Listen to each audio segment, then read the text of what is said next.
Welcome, everybody, to another episode of the Best podcast presented by the Brinks Armored Account. My name is Maverick Levy. I am the host of this podcast, and this is an exciting one because, number one, the guest, Billy, is a very close friend of mine. We're business partners together, but we're launching something new with this episode, and that is series. So sometimes we will do series that are specific to a guest, specific to an industry. But today, this series is the Maverick Team series. This is episode number 1. So series will be titled and labeled differently than other episodes. And if you're unfamiliar with what the Maverick Teams is my consulting firm that Billy is a partner in, actually. And we function as a one-stop shop. So there are 12 Class B shareholders, anything from tech to marketing to legal to tax. And think of us as a dot connector. That's actually one of the pillars. We have 4 pillars: branding, marketing, problem solving, and connecting the dots. So you can visit themaverickteams.com, learn more about it. So this episode is focused on one of the companies underneath the Maverick Teams umbrella, which is Surroundings Group and Nautical Network, 2 digital marketing firms. And so with that being said, Billy, I think I will let you kind of have the floor. Tell everyone your story, your background, how you got started, about Nautical Network, and then how that transformed into the launch and birth of Surroundings Group. I'll let you give everyone your background so they can get to know you. Awesome. Yeah, Mav, thanks again for having me, man. This is an awesome experience. Again, this is not only a great experience to obviously talk with you about these aspects, but again, where we're at right now. I mean, the visual aspect. We're sitting here on a Midnight Express 43 here in Fort Lauderdale with the Fort Lauderdale International Boat Show behind us. So very cool experience, very cool to be out here, very honored to be part of this. So again, thank you so much.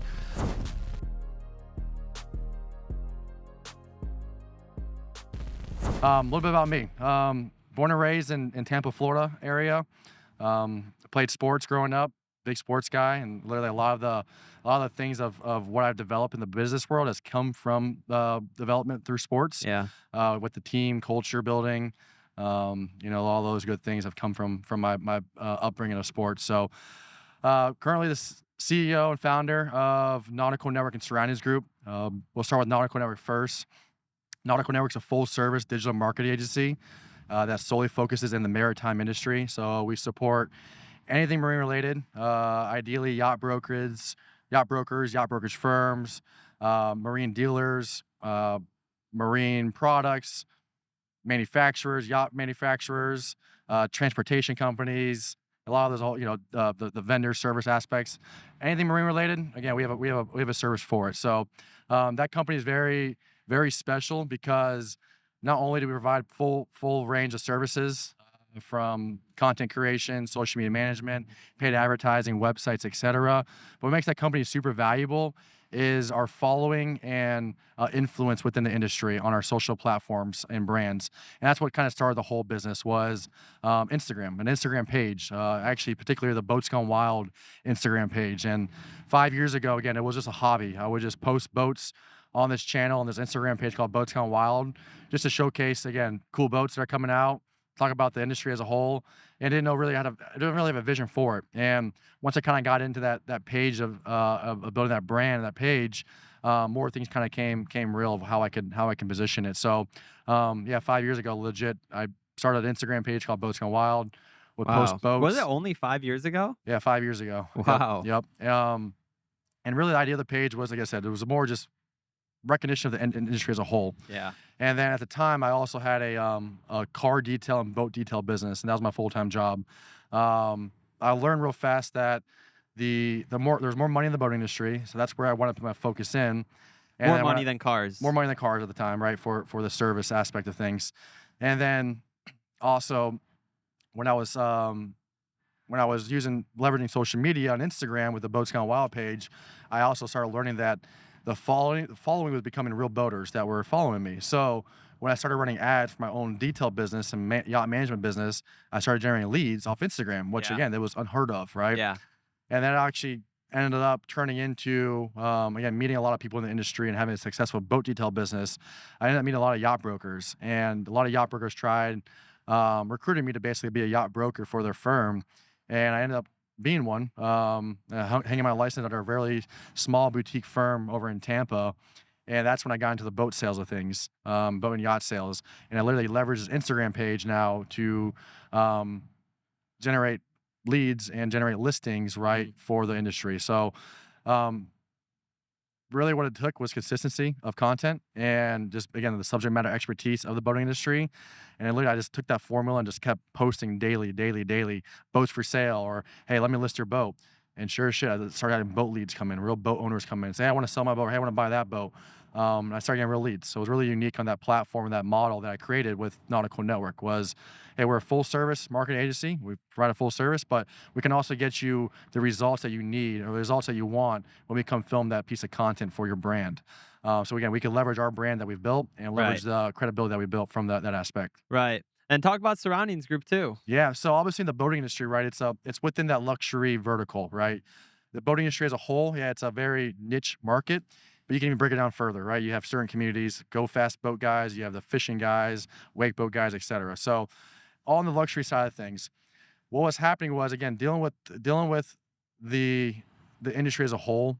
We dealt with boat owners and yacht owners as well. Again, having a strong community on social media, we would actually interact with boat owners, these yacht owners, right, specifically. And it was cool. Again, me being the networking guy I am, I would always just leverage the Instagram channel to talk to these boat owners and yacht owners to kind of say, hey, what do you do? What do you do to earn this boat? What do you do to earn this yacht, right? And I started learning these guys, the businesses they were in. Kind of made sense. Again, there's a lot of real estate developers. Yeah. Some guys were jet brokers. Some guys were, again, other verticals that we were interacting with. So the idea of Surroundings Group was built because I developed a very strong, unique model in the nautical space, and I built it to a good position where I can have a team now surrounded within it that can help obviously continue on with the business till I can go focus now on another vertical, which was the Surroundings Group side of things, which is, again, all luxury verticals. So Surroundings Group now is a full service marketing agency, very similar to Nautical Network, but now our niche is we focus in all luxury verticals. So we understand the boating industry as a whole, thanks to Nautical Network. Now we understand private aviation, we understand the luxury real estate side of things, resorts, travel, watches, jewelry, anything high level or high end luxury, those verticals that we interact with, and that's what we serve. And what we learned is, again, that value is understanding that clientele. The same guy that owns a yacht typically owns a plane, typically owns the nice cars, has nice watches, right? So we already are talking to these guys in a sense. So when we started going after other verticals, it was such an easy transition and entry to market because we would just use our portfolio that we built in the yachting space, even case studies that we built in the yachting space, and just introduce these things to these other sectors, other verticals, and obviously earn business with that way. I always say that it's amazing to see what you've built. And I think something that I'm going to pry into a little bit is your upbringing. Um, I don't think you come from an affluent background. I don't think you come from the luxury world. How did you integrate into that world, not knowing or being surrounded by it from your adolescent age all the way up to becoming an adult? Like, how did you understand the luxury world? I think it's just big goals, right? And it's funny. I mean, people always talk about goal setting, right? And I was never afraid to be like, I want a nice yacht. I want to own a plane. I want to have 20 Lamborghini. Like, I was always so extreme with my goal setting that, like, that's when at a young age I knew I wanted to be surrounded with, right? And it's funny because, again, back to what my mom has literally always preached to me, and a big part of it, I learned my lesson in high school. I was highly recruited out of high school for football, and she would always tell me, you are who you surround yourself with, right? And it really made sense, again, one night when, again, one guy I was with got in a fight and he got arrested. But for some reason, me being surrounded with that individual hurt me because I was somehow involved in this extent by just being there, which, again, college coaches see that and they're like, oh, this guy's a troublemaker, right? But I'm really not. But it's like that whole thing stuck with me with you are who you surround yourself with, right? Right. So understand that concept of, okay, I have big goals, right? I want to have boats. I want to have yachts. I want to have cool cars. The way to get there, I had to surround myself with the right people, right? Yeah. Was that intimidating for you? No, I don't think so. Again, I think that's something my character, I guess, a trait I have, right? I'm very open-minded. I love to talk to people. Yeah. I love to ask questions. I really don't care about what people think when I walk in a room and if they don't like me. Like, it's just things don't bother me, right? So, like, You've always been that way. It's never bothered you. Yeah, I think it's my mom shares the same tactic, and really what she's taught me, especially my dad and my mom, especially, confidence. It's walking in a room with the most confidence, right? You're going to develop some type of energy, right? In a sense to attract someone, right? And again, it's funny, some of these stories I tell, like sneaking into Bucks games, and I snuck on the Bucks field with the Bucks players, and literally it was just me being confident, and like never had a ticket, but I was so confident in what I was doing that I was able to sit on a Bucks sideline to watch the Buccaneers primetime game. So again, That's insane. and How there's so old many. were you when that happened? How old was I was going to be I remember. So I was a senior in high school because Holy crap. get this, again, my confidence level. Ready? I'm on the Bucks sideline, watching the game, And and literally snuck on the field. stuck on the field. I snuck through the tunnel. I was wearing a red jacket, and again, just had so much confidence. So wait, let's go back for a Sure. second. So why did that start? Like you were saying, okay, I just want to sneak into this game. I want to see if I can do it. Or So me and my dad are big Buccaneers fans. Growing Yeah. up in Tampa Bay, big football fans, and he used to work for Anheuser-Busch, Budweiser, and they would always get tickets and stuff like that. So he actually had one extra ticket. And again, we usually go to games. We'll scalp tickets out front. Now we have season tickets, but at the time he was like, "Hey, I got one ticket, but if you want to go try to get one at the game," and they weren't really a good team at the time. But if you want to get one at the game, I'm sure we can find a cheap one. Or if you don't get in, you can tailgate or Uber home, whatever it was, right? So I remember walking in the stadium. We're gonna look for tickets, and I remember walking my dad, who already had a ticket, and I was like, "Hey, Dad, the tunnel's open, like the tunnel again in the field." Yeah. And the security guard was actually distracted, and I was like, "Hey, I'm just gonna go try to walk on the." Like, literally said this, and he was like, "Well, if you get arrested, like that's your fault, right? Or if you get kicked out, like just go back to the car."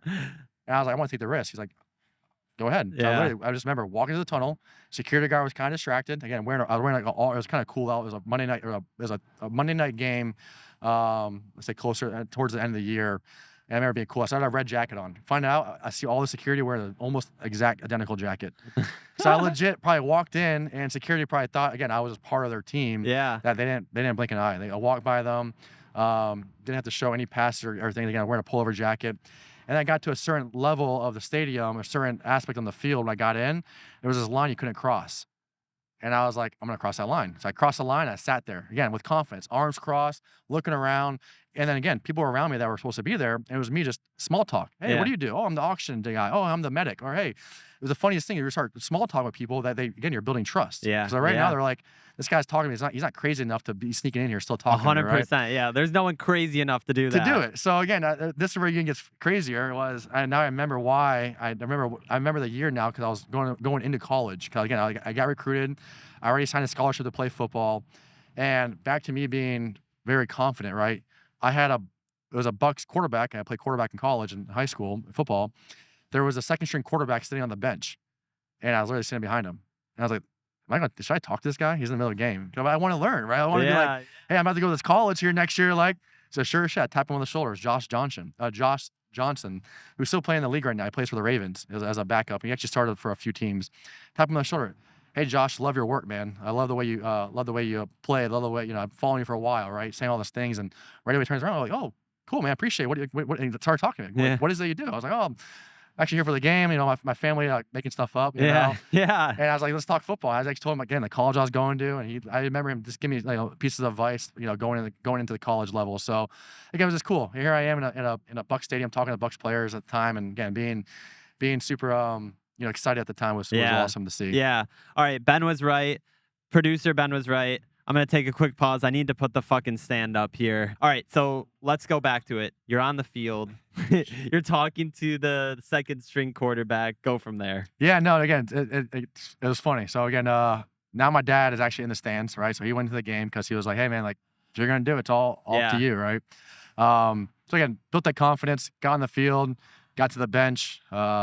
Again, I legit probably looked like a security guard. I was wearing a red pullover jacket. The only thing I didn't have was credentials. So I was surprised that I lasted that long. Actually, I lasted the whole game. So even at halftime, it was kind of funny. This is when you get into a certain room and you can control the confidence level and control the narrative. Again, you can talk to you can be in a lot of circles, right? Yeah. And that was, again, back to that. I look back at that scenario, right? It was a crazy case study. It was probably illegal what I did, but it also proved a point of like what you could do with when you get into a certain circle or a certain environment, and you can change that aspect, right? So yeah, again, the Bucks game was cool. Like I said, I watched the entire game from the sideline on the Bucks bench. Yeah. Even at halftime, this is where it gets even funnier. I legit sat on the bench with the oxygen tank guy that hands the oxygen to the players, as well as a cop. I didn't even know they did that on the field. Yeah. They have full-on oxygen tanks behind the bench, and they legit, if you need oxygen, they give you a thing, and they'll put it over their mouth and regain their oxygen. But it's funny because I think like third or fourth quarter, that a guy actually walked away from his station to take care of something, and a player sat down. He's like, "Hey man, I need oxygen," and I was like, "I don't know how to work it," and he did not give me he was not very nice about it, but yeah, it was kind of funny. Yeah. So even after the game, yeah, it was kind of unique. Again, just walking out of the stadium. Again, no one said a word. They just said, "Have a nice night." Got some football gloves, some wristbands from the players. So it was a cool experience, right? That It's was crazy. one of the many, probably experiences or just stories like that that I have of just, again, how you can kind of control the environment with your confidence, and when you walk in these places, like, how you can act, and how you can have so much confidence that no one's going to say anything to you, in Yeah. a sense. I think confidence is obviously one of the most important things, and I guess I'll say, instead of things, an attribute Mhm. that someone can have for themselves. And I think confidence, it's hard to build. I think it's very unique to hear your story where you didn't feel intimidated. You didn't have the sense of, I don't belong here. But I think that's what makes you you, and why you've been able to be successful, because you weren't scared. Mhm. You were you, you were confident. Whether whatever happened, it was okay. At least you tried. At least you made the attempt Mhm. to get that done. When you say, one of the things you said before Maverick had to put everything back together, but when you say you wanted the Lambos, you wanted the plane, you wanted the yacht, where did that desire stem from? That's a good question. I really couldn't tell you because, like I said, I was never. My life's always been simple. With Yeah. my even the way we were brought up, we didn't have the nicest stuff. We didn't have the nicest homes. We were just well off, right? Yeah. We're happy and healthy. It wasn't. That's all we Yeah. cared about, right? Yeah. So truly honest, I was never really surrounded by that environment, and I don't know. I really don't know what it was that sparked it. I think I don't know. I think it's just what I like. It's hard to be like it was this one scenario that maybe sparked my interest in it. Um, that I wanted to go, take on that environment or take on that industry. To be honest, I don't know. I just know that it's what I wanted. Yeah. Now that you've been around influential people, affluent people, Mm. truly some of the best, right? Whether they're multi-millionaires in terms of hundreds of millions, or in the B club, as I always refer to Mm. it, billionaires. Do you see that people with more money are happier, or not as happy as you would anticipate them to be? It's funny because then when you talk about that aspect, part of also who you want to surround yourself with is the proper individuals within those verticals too, right? Yeah. There's billionaires I know that are very happy. There's billionaires I know that are not happy, right? Obviously, I want to be around the billionaire that's happy, right? And how Yeah. he What do you think the difference is? I don't know. I think it's probably that lifestyle, right? Or how, because again, I look back, I listen to a lot of. I have a family now. I have 3 kids, and obviously Amazing, yeah, beautiful thank kids, you. by the That, way. that changes the whole dynamic too, because now now time to me is more valuable, right? Yeah. Now, and again, at a young age, I didn't think that through, right? Yeah. Having kids now has allowed me to really understand, and my kids grew up so fast that Yeah. money doesn't mean anything. Right now, it's time. If you can just Yeah. have your time, you're rich, you're wealthy, right? So again, I don't know what look at these billionaires that are happy. Some are happy, some aren't happy, right? People with money that are happy, not happy. But I would imagine it's probably they look back, especially if they're older, and they probably feel some sense of regret, right? That they didn't maybe invest more time or energy into maybe family or people that mattered, Yeah. and it was more about their focus was all just how can I make as much money as possible, right? Yeah. So that could be the reason. I don't truly know unless we dive deeper into what their upbringing was. But a lot of the guys that it's funny, and probably what is it is what it is, because there's some billionaires I know that are very happy, but I know them because I know their family, I know their kids, I know what they do for their lifestyle. It's all about their family and getting people together and hosting, right? So maybe that's what brings their happiness. Yeah. So Yeah. Because I really, as cliche as it sounds, money definitely doesn't equate to long-term happiness. I mhm, I do believe money can buy short-term mhm, happiness. And it's no different than anyone gets a new toy, gets a new mhm, car. You're excited, you feel infatuated with it, and then it's okay. Now yeah, I've played with the toy, I've driven the car, I've shot the gun, I've worn the watch. Great. Something that I always say is that money buys convenience, Mhm. and then convenience essentially buys you time. For sure. And I've always been super transparent and open of my upbringing and my background and getting to watch everything unfold in my life the way it did. And, I think it's very interesting. You see this dynamic of people that unhappy, happy. And when you look at where they are in terms of a socioeconomic scale, they usually tend to be right in the middle, in my opinion. Um, and I will say the people that I know that are the happiest of people are the people that can be happy if there was no one else in this world living. Mhm. And I think that's something that's super important because they're happy with themselves and happy with what they do. And so I'll ask you when you look at where we are right now, we're at the Fort Lauderdale International Boat Show 2024, largest boat show in the world, Mhm. right? Yep. Look at what you've built. How many team members do you have on the ground at the This show? this year we have 25, 26 that another one to show up today. 26 team members for this show. So you have 26 team members, and just 5 years ago, what did you have? One, two, Two, two two maybe. people? Yeah, Yeah, so when you see growth like that, you should really be proud of yourself, number one.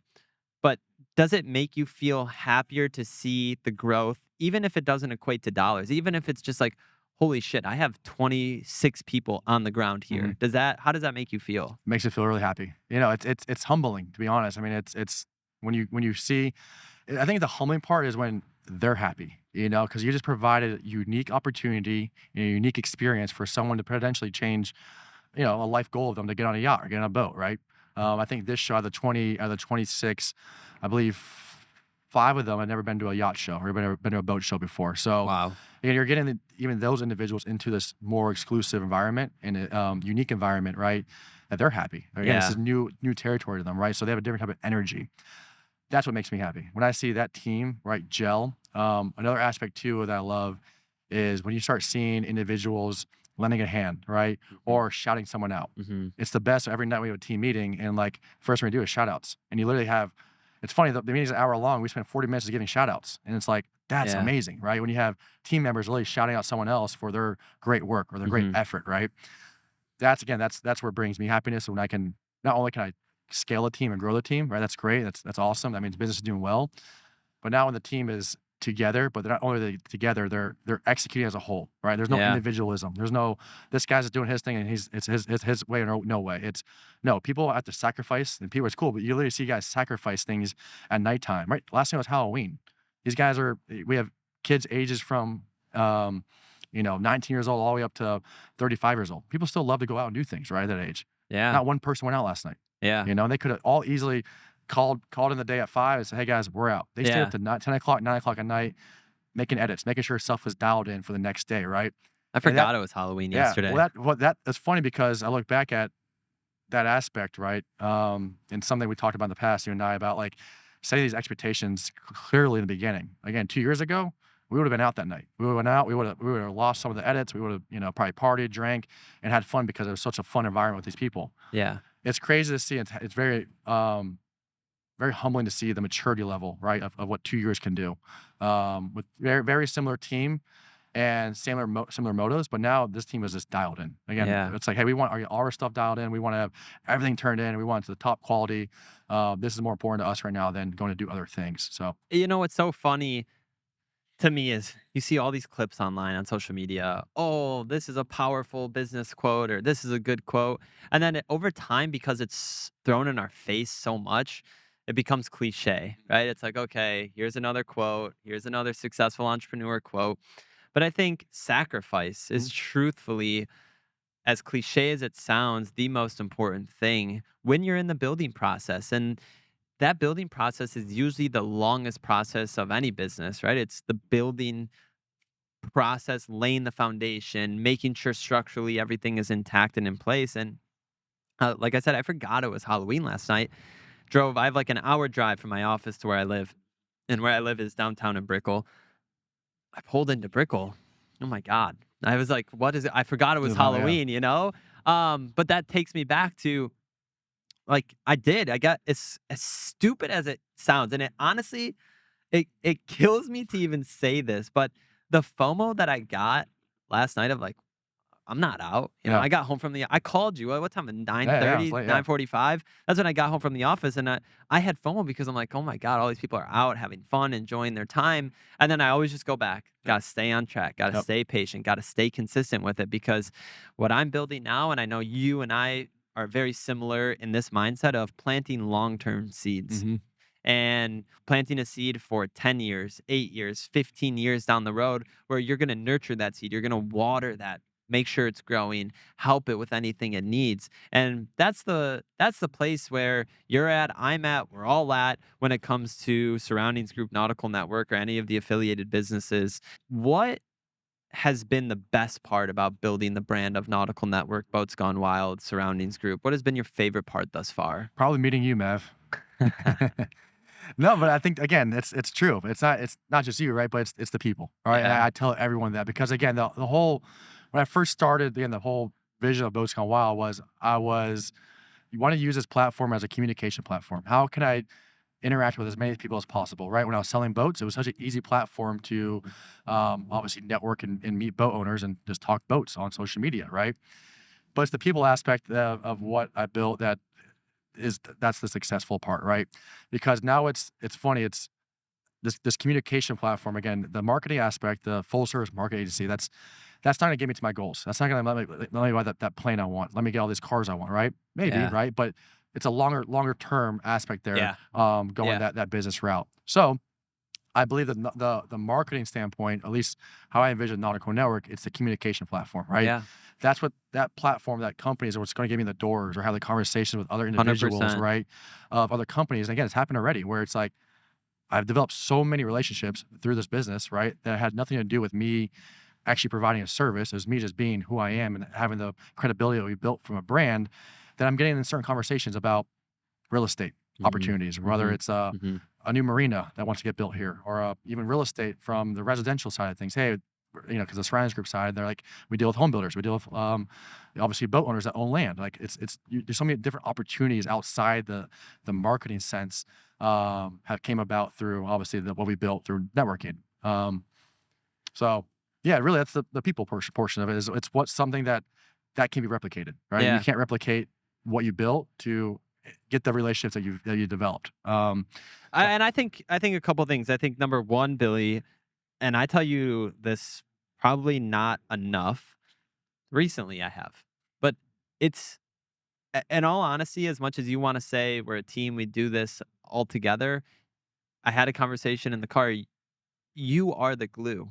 You are the reason that this all has turned into what it has, because people attract you, people like you, you're respectful, you have a sense of humor, you're straight up, you're transparent, you're direct. You don't fuck around, right? You're not here to tell someone one thing just because they want to hear it. You're gonna tell them how you feel, how you think.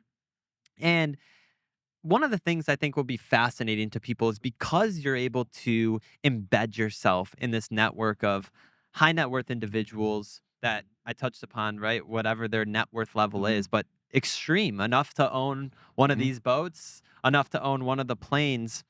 What are some common similarities you see between these successful people? Yeah, I think one I've learned, I started after I learned it, and you said the word anyways. It's direct, being direct. I learned being direct. You save a lot of time. Yeah. And I've learned again how valuable time is, right? You beat around the bush, right? And you have something just eating you up inside that you want to say, right? That could hurt, right? Or you're just going to waste time. Yeah. You're going to waste energy, right? Having those thoughts on your mind, right? Being very direct has saved me a lot of time and has got me the answers I need, obviously, a lot faster. Yeah. I've learned a lot of the wealthy individuals that are out there. People are like, "Oh, that guy's a dick," and I'm like, "He's not a dick. He just knows what he wants, and he's very direct in how he gets there." Right. Yeah. So people can take that misconception too, especially again, it all depends on who you and how your approach is, right? With your conversations you have, the approach is probably the number one thing because again, someone can take something so far out of context the way you say things. Yeah. Sometimes I'm too direct where people are like, this guy's an asshole. But Yeah. Me some too. people absolutely love it. They're like, thank you. You didn't beat around the bush. Yeah. You didn't waste any time. You told me how it is, right? Yeah. So of course it could come off perception that, hey, this guy's an asshole. This guy's, he doesn't really care. He's just spilling out there. But I've always told individuals on my team, I remind them, If I'm going to be very direct with you because I care about you. Yeah. If I don't care about you, I'm probably going to make a sad story or make a sob story and share all that. I just get, I get, I'm being around the bush, right? But when I care about someone, I want to know I want them to know my true thoughts. I want to know my true goal and vision for them, right? So that's where I became very direct, and I learned that aspect of that trait that I think a lot of these high net worth individuals probably carry. Yeah, I agree with you. I think being direct is definitely a quality trait that a lot of high net worth individuals have. And I think the reason for that, you hit the nail on the head, it goes back to time. They don't have the time Mhm. to bullshit around, nor do they want to do that because they understand how valuable their time is. And I will say, I did not used to be as direct as I am today. I had a conversation with someone that I look up to very much. He is the largest independent agent for personal lines insurance in South Florida, which is crazy because you have PE and VC backed agencies. But Mhm. on the phone, I sometimes have to remind myself of my age Mhm. because at the end of the day, I'm 25 years old. And the world today is much different because you have access to the internet and you get to see what the majority of the best 25-year-olds are doing, right? Mhm. They're killing it online, they're creating content, they own businesses, and you get to see that. But at the end of the day, that is not the majority. Mhm. And being direct has been something that has been a challenge for me because I used to like to be diplomatic. That's the Mhm. word I would always like to Yeah, yeah. use, right? I'd like to be diplomatic. I want to go in, I'm going to be diplomatic and kind of just be a little bit reserved. And then I Yep. was like, you know what? Fuck that. Yeah. Because at the end of the day, the reason that people like me is because of me. Yep. And back then, the way I'd act behind closed doors, you just there's this whole thing, and I think we're seeing a shift. I think we really are, and this podcast is going to come out after the Mhm. election happens and we have a new president, whoever that may be. You're seeing this pendulum shift, in my opinion, and the shift that you're seeing is before, people would keep to themselves. They wouldn't express the way they felt. They wouldn't say how they really were thinking. They Mhm. would say maybe what you wanted to hear or maybe what was not as extreme. And I think there has been pros, but I think there has been cons to more people being direct. And Mhm. especially during this election cycle that I keep referring to, you start to see more and more people being direct. This is who I'm supporting. This is why. And that's one example. Politics aside, it could be anything. But I think that does two things, and I bring it into a pro and a con. I think the pro is you're able to find like-minded individuals way easier, Very yep. way quicker, way more efficiently. It doesn't take much time to get to know who someone is anymore. Yep. It's kind of, okay, I can tell the kind of person you are, Mhm. which is great. But I think the biggest negatives that's created is it causes so much polarization and separation and division within society because people are so direct. There are other people that don't have the same personality trait Mhm. that you and I share, and it turns them off. Mhm. They become fearful. Maybe they become honestly embarrassed. Mhm. Maybe they become sensitive because they think it's going to hurt their brand image. Mhm. They think that being surrounded with you because you say how you feel is a negative. But I Mhm. think, like I said, we're seeing that pendulum shift. So while it comes with the pros and the cons, being direct is 100% the Mhm. best thing. And I, like you, I'm so direct with some Yeah. people. It's Yeah. like, listen, I have so much going on, all great, all positive. I'll never complain about it. But at the end of the day, I'm not going to sit here and tell you what you want to Sure. listen to. You know, Yep. I had a situation happen in one of the businesses. I'm not going to necessarily say which one of them, where an employee sent me an email, basically said, "Hey, I need your help, and here's my problem." Well, 3 weeks ago, we had a meeting, and I said, before you ask leadership for help, you need to come with three solutions to that Yep. problem.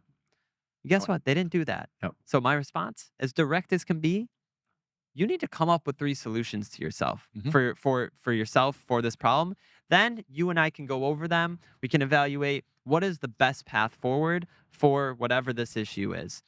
And you know what her response was? Okay, when I have time, I'll get to it. So you took the time to write a very lengthy Yes. email Yep. to me, but you don't want to take the time to solve the problem. And Mhm. it goes back to being direct because if I were to say, okay, so and so, here's how I want to solve the problem. Here's what I want to do. You know, it's just number one.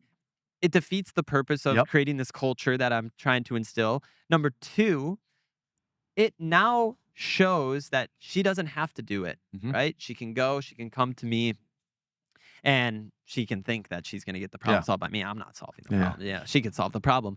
But besides the point, I agree. Being direct, I think, is very, very, very important. And Yeah. someone Peter, Yeah. he's the most indirect individual that I personally know. I mean, the emails that he'll write to our clients that are justified, but I don't know anyone else that would write an email like this to a client. Hmm. But it goes back to being direct. That's why people Yeah. like him. He knows what he has to offer is the best out there, and he knows that he's doesn't have time to let you down in a Yeah. Yeah. good way. He wants to Yep. let you down in a sort of way that's okay. Here's it. I'm laying it on the table for Yeah. you. Yep. So shifting gears a little bit. Well, fast before you hop into that, because I want to Okay, touch go note ahead. again. You mentioned that 1-3-1 rule, right? One problem, three solutions, one recommendation, right? And that's something that we're trying to now implement into our team. Because again, it's that's the reality of it. That's how we're trying to coach, right? Yeah. Is to be a problem solver, and that's a big issue for a lot of young generation. Not in young, all generations have that issue. That when they have a problem, they want someone else to figure it out for them, Yeah. right? And usually, when I think you can answer those three, I think you answer those three solutions that you have. Usually, one of them typically right. Yep. Most of the time, at least you have a ballpark format of how you're going to get that problem solved. But that's something we're trying to implement is that 1-3-1 rule. There's actually an interesting theory that Shadi, CEO of Pathwater, Mhm. shout out to Pathwater, official beverage sponsor of the podcast. He talked about a statistic that I don't know exactly what the number was, but it was a high number, more than the majority.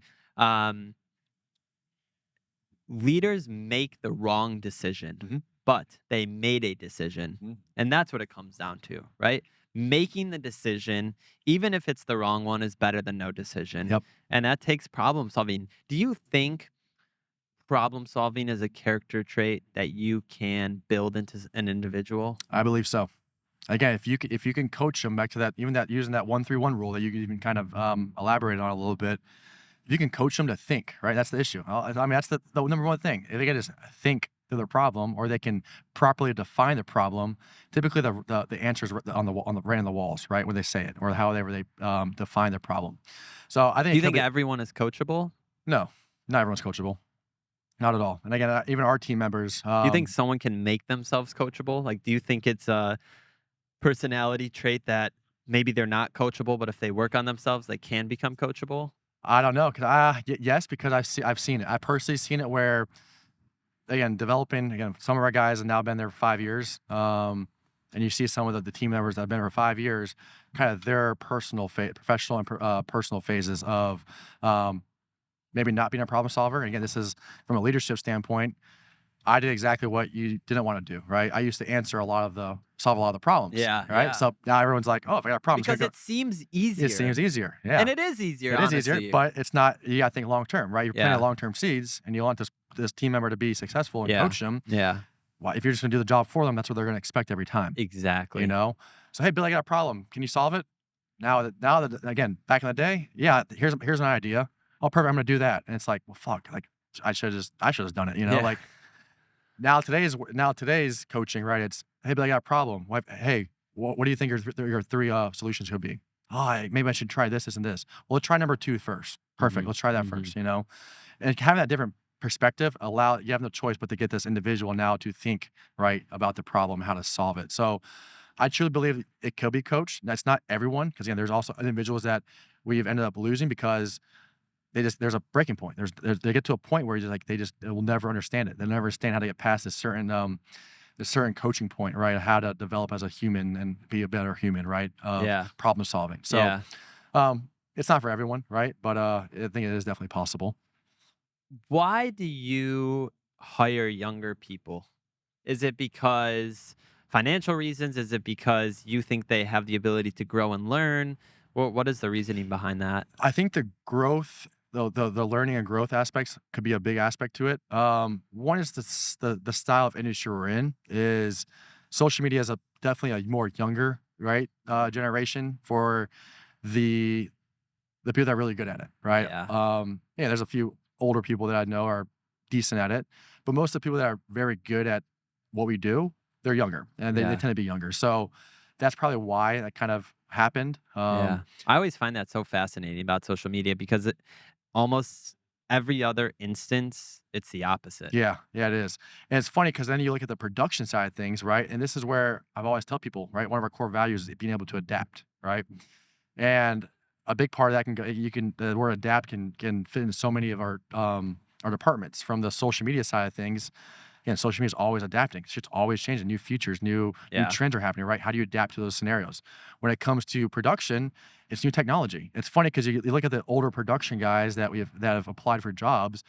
They're like, oh, I got production experience with CBS Sports, right? And you're thinking CBS Sports, that's huge, but you start asking about it. I was the camera operator that had the camera stationary the whole time on a tripod. Or there's the person with the cord. Yeah, the cord. Yeah, they hold the cord. I like those guys. So it's interesting because even the production side of things, it's like we sometimes want an older generation because they do sometimes. Again, it all depends. Yeah. It's not everyone, but they usually bring a different type of maturity level into work and then into the clientele.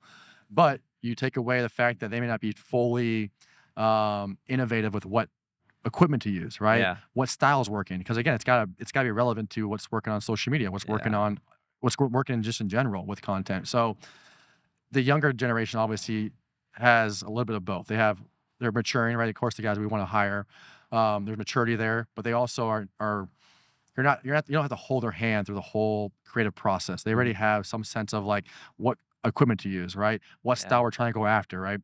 When you go after the older generation, right now it's new for them, right? The social media is definitely new for them, whether they don't understand it completely. Yeah. And the creative aspect, they don't fully understand it either. Again, they're used to their old school mentality of having a full set just to do a boat. Again, we just need one guy that can do a full boat now. So during a sales cycle at something like a boat show where you have these mega yachts that are for sale, and usually the brokers are older. They've been in the business for a very long time. What education are you guys giving them when trying to sell them? Because I'm sure that they really can't understand the value at first unless they're forward thinking, unless they're keeping up with the times and adapting, one of the most important things you can do in business. But I think this industry, it's a little stuffy in my opinion when it comes to brokers. Yep. So what kind of education are you giving them? Because I think that can be applied in other ways as well. Sure. Yeah, it's definitely interesting to see, again, that the younger generation of yacht brokers, and even when I started Boats Gone Wild, it was, again, because I truly disrupted the industry in a sense. Yeah. Because I would post on Marketplace. Any boat that was for sale, co-brokerage listing, I technically, legally could post that boat on my Instagram page and advertise it as for sale. Again, it's a co-brokerage boat. It was interesting back in the day. The younger generation of brokers were like, fuck yeah, dude, post my boat, right? I want to get it shown. I want to sell it, right? Yeah. The old school mentality was like, whoa, what are you doing here? Like, you can't do this. Like, this isn't legal. This isn't ethical, right? So it's interesting to see how the younger generation was like, I don't give a damn. Again, that's more valuable to me if my boat sells quicker, right? I can go to my clients and look how fast I sell my boat. Yeah. The old school mentality is like, it's totally different than all these things, right? Now, educating these guys going into the future of their business, right? You still see it. You still see the younger generation, right, kind of lead the way when it comes to personal branding or branding in general as a yacht broker. The old school guys are definitely, can all agree with anyone that they need to be on social media. Now, educating them has been interesting because, again, it comes down to the content, the creative, right? And of course, I don't know what to post. I don't know what to do, right? And I'm like, no, just post something. Post up, get a customer testimonial, right? Just something, right? So how I kind of position the educational portion, especially the importance of it, right, is I believe a personal brand builds one credibility, right? Because again, you can showcase your success stories, you can showcase what value you could bring, right? You can educate people on the value you bring as a yacht broker. Yeah. So I think that's a huge portion that I tell people, right? I look at how the buying process works. Again, whether it's me, I'm sure a lot of people do it now. When they want to go to a certain restaurant, right, to eat, they look at reviews. Or what I do now, and it happens a lot for a lot of people, they search Instagram. They want to go see the photos. They want to see the video, right? I'm going to Chicago next week, and I want meal preps. I don't want to eat bad. I've been super focused on eating clean. And what do? Go to Instagram, search meal prep Chicago. Yep. Don't even go to Google. Yep. So again, that whole that's how I'm telling these yacht brokers is, again, that dynamic of search is changing, right? They're not opening a magazine anymore. I right? think actually, uh, when he comes back, he's shooting us from up Yeah, yeah. top. When Ben comes back, I'll ask him to look in. I'm pretty sure that TikTok is the most used search engine in the world, and it overcame Google. Ben, can you see if that's true? Yeah, I found Okay, that's true. thank you. It's funny. I think you're accurate there because, and we can probably look it up too. But if you start searching some of these boats, I believe like when you Google it, TikTok videos are recommended first. So I look at SEO purposes. So that's another thing we pitched to our team and in brokers itself is like the value of creative and Yeah. content, right? Because now again, and you got to think of supply and demand. If a new boat model just got launched, right? You got to think about it. No one has content. The internet doesn't have content yet. So how do people search about the boat? It's a brand new boat, right? Maybe that manufacturer has content. So my thing is, as a yacht broker, fucking go get as much content as possible on that boat that just came out. Yeah. And Yeah. just publish it, Yeah. publish it, publish it, right? So now when anyone searches that boat, you're first top of the list, right? Yeah. When TikTok came out, it's supply and demand. When TikTok came out, there was a shit ton of dancing videos. There were 0 boating videos. Right. Right. So what I do, I flooded TikTok with boating videos, Yeah. and that's what helped me grow so quickly on the TikTok channel. Yeah, here it goes. Okay, over 2 in 5 Americans use TikTok as a search engine. Nearly 1 in 10 Gen Zers are more likely to rely on TikTok than Google as a search engine. More than half of business owners use TikTok to promote their business, posting an average of 9 months. What is that from Adobe? Another popular, and again, we can probably even have some fun searches in as well. We had a client call us, a sales cycle started last week, and they found us because this is a boat company, boat manufacturer. They found Nautical Network because they searched on ChatGPT what is the most influential boat brand on social media. Number 1 was Nautical Network, and I literally have a screenshot on my phone. Wow. So that is cool. Well, you look at search, and I look at what I do, and I used to go to Google, like we're doing right here. I'm now going to ChatGPT. Yeah. If I need to just learn, What did I send you yesterday? Remember yeah, what that's I right. sent Yeah, you? it was. Yeah. Who So- is Billy Pavlock? And I think that shift is going to happen, right? It's already happening. I think it's going to even more happen, a lot more when you get into the well, not that one, but oh well. I do have a screenshot, so I think this was But see, okay. I think it's the most influential. but either way, this is what's very But yeah, still, interesting right regardless. now. This is a. I'll get a little off track for a second. I use ChatGPT all the time.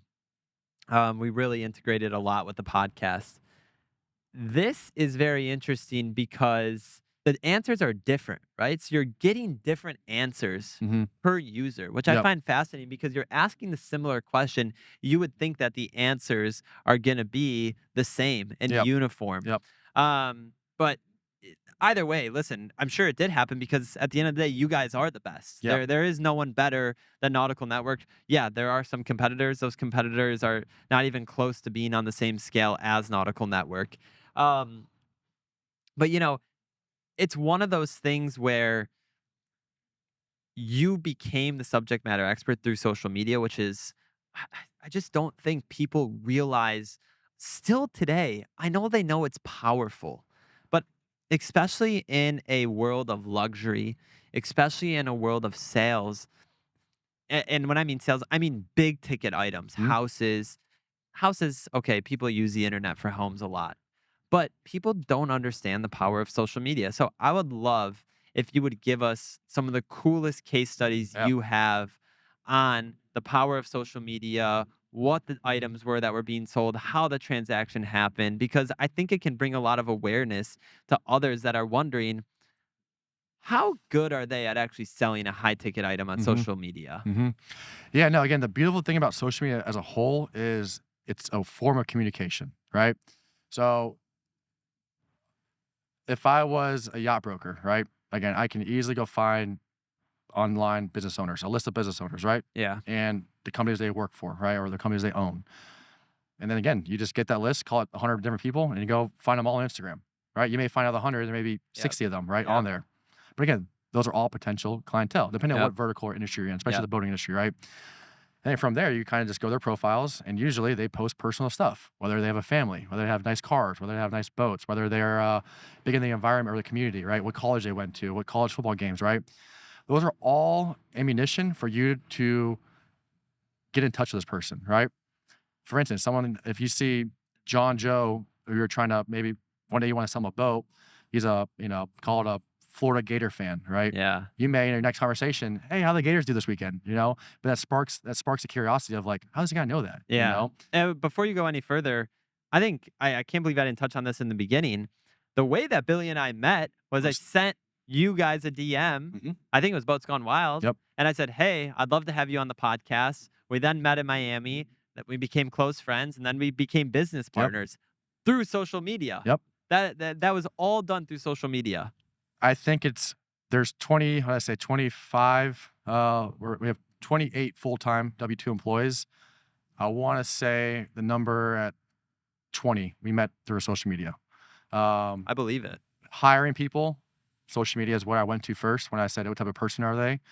I've actually met my wife on Instagram. Oh, I didn't know that. Yep. I sent her I commented on slid in her DMs. I commented on one of her posts and I slid in her DMs. Wow, I never knew that's how you guys met. 11 years later, we're still together. We have 3 kids. And Wow. we legit met on Instagram. That's amazing. Yeah, I think too, and I do want to get to your case studies, but one last thing I'll mention to show how social media can be powerful in a non-luxury vertical or a non-advertising ways. My Instagram, that's private, that I don't know, I have 1,000-something followers, 2,000-something followers.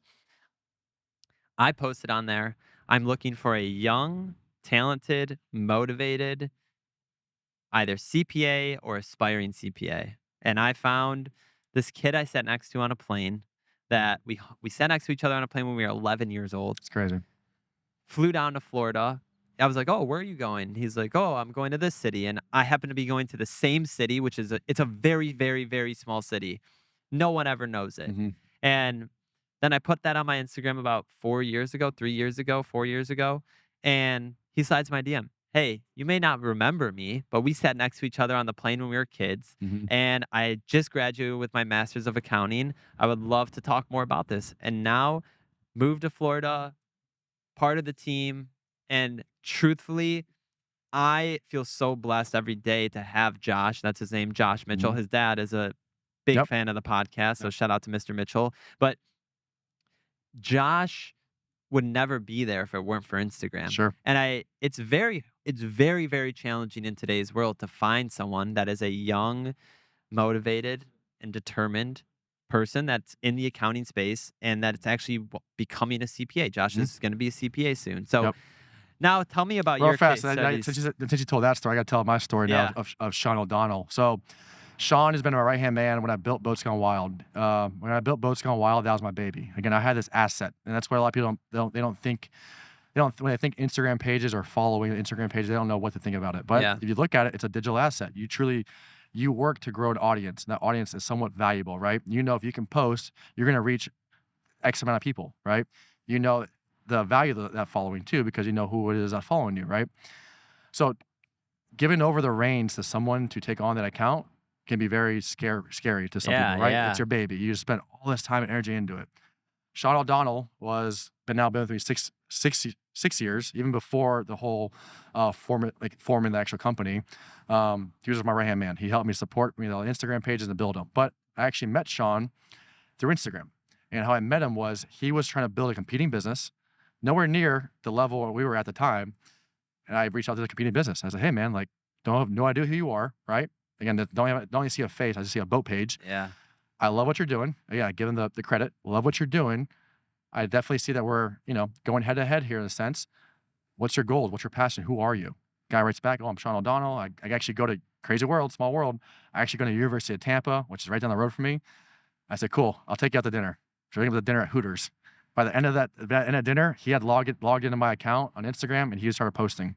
6 years later, here we are, So it's amazing. And Sean is the best. He's the best. But again, that's what's crazy about because that's the power of social media, which is crazy about social media too. And there are some case studies that I'll talk about. I talked about before of the value of having social media. You can see the personal life. Yeah.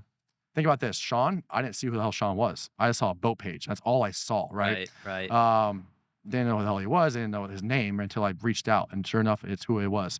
And it's happened numerous times with Instagram, with Boats Gone Wild and boat sales of we've had pages with no profile photo, not even a legit name, like user number 00675, no post, DMing us, hey, I'm interested in this boat. And right away, you're like, is it real? Is it not? Yeah. But you kind of have to because, again, we've taken one on. zero profile, zero stuff. And the guy's a multi-millionaire, bought a boat from Instagram. Like, it was just mind blowing to think like, this guy doesn't even know how to use Instagram technically because he doesn't have anything posted on there. Yeah. But here he is, a legit lead coming in to buy a boat. So that's the crazy part about social media is like you really don't know, but you have to be on it. You have to be doing it. You know, it's you don't know who's going to see these things. I think we kind of spoke too, like, and it really doesn't even come down to like the quantity. It comes down to the quality, right? The quantity helps grow it because again, you're putting more opportunities out there to grow. Yeah. How I look at it, but it's funny. I think I told you before. We posted a boat, 108 Sunseeker that was for sale and charter. And I posted it, and I didn't think it did well, right? So I deleted it. Within minutes of me deleting it, a multi-millionaire, that guy's worth $500 million, texts me, he goes, where did that boat just go that you posted on Boats Gone Wild? I was like, no way, what? I was like, I took it down, why? He goes, oh, I'm interested in like either buying or chartering it. And it's just crazy, again, it doesn't come down to, you know, you just never know. What's the plain one? Tell that full story, because I think that's probably the coolest one. Sure. Let's talk about something that could change the way you handle your money. Imagine a world where your bank account is as fortified as an armored truck. Welcome to the Brinks Armored Account, the last debit card you'll ever need. With at least one monthly deposit of $500 or more, you can say goodbye to monthly fees and hello to money management that pays you back. With the Brinks Armored Account, you get cash back on your purchases, access to over 100,000 ATMs with one free withdrawal per month, and an optional overdraft service that respects your boundaries.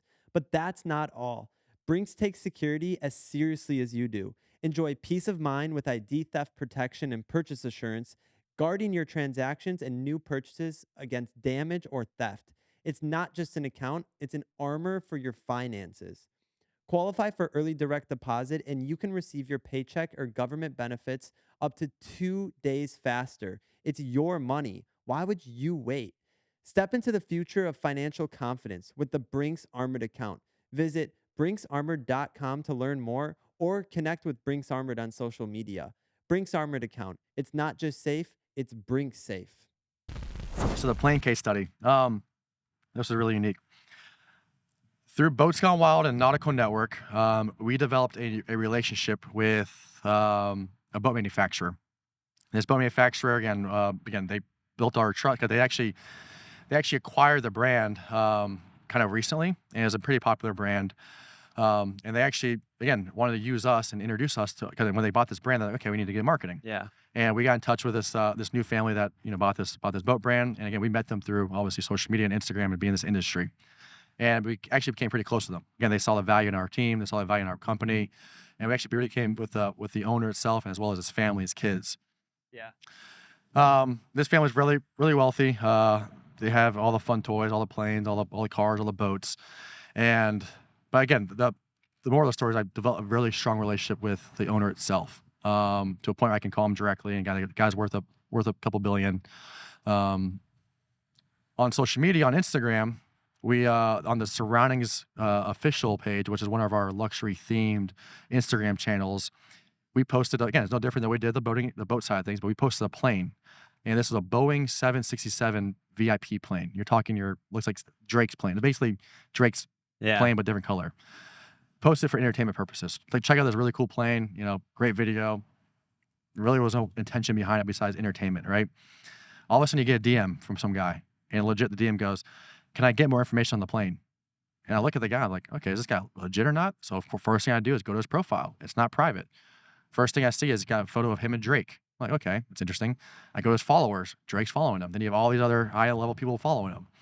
But I never heard this guy. So I do some research on Google. Find out he owns a big logistics company in Canada. This guy's legit, So of course I DM back, and I'm like, yeah, of course, here's more information about the plane.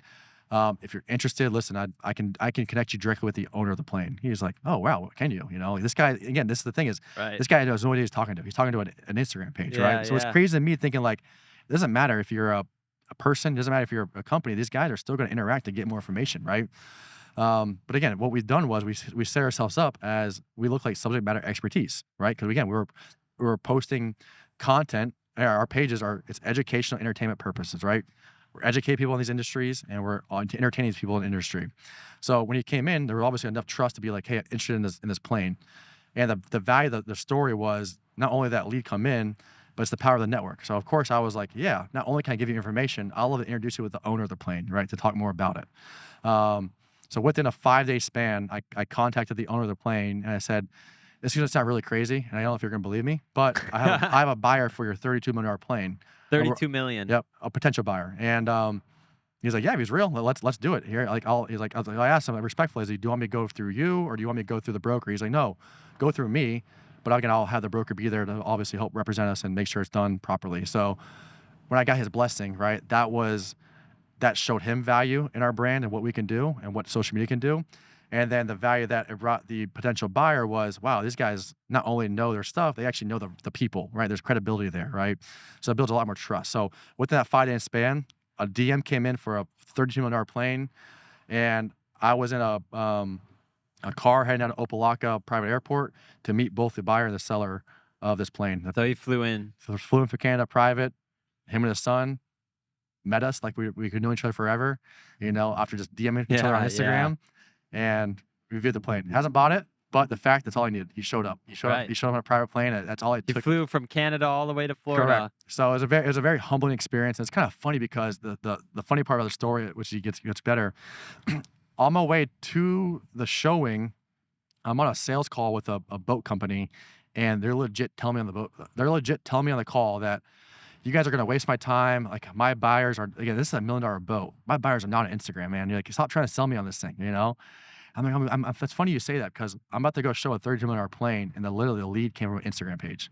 So you can't sit here and tell me that your buyer is not on Instagram, because if this guy is going to potentially buy this plane, there's buyers for your boat on Instagram. And you know the reason why that ideology is so wrong, I'll use the word wrong because I truly believe it's wrong, is because the way that consumers consume news, consume entertainment, get their information, find something to laugh at, find something to resonate with, is through social media. So I think it's Lamborghini. They said, we don't do TV commercials because our audience isn't watching TV. Okay, makes sense. But for someone to not be on a social media platform advertising, even at the highest of calibers, does not make sense, because social media is not just, hey, I'm going to go see what my friends were doing. Maybe that was the intention when it was created, maybe not. But what it is today is a source of information.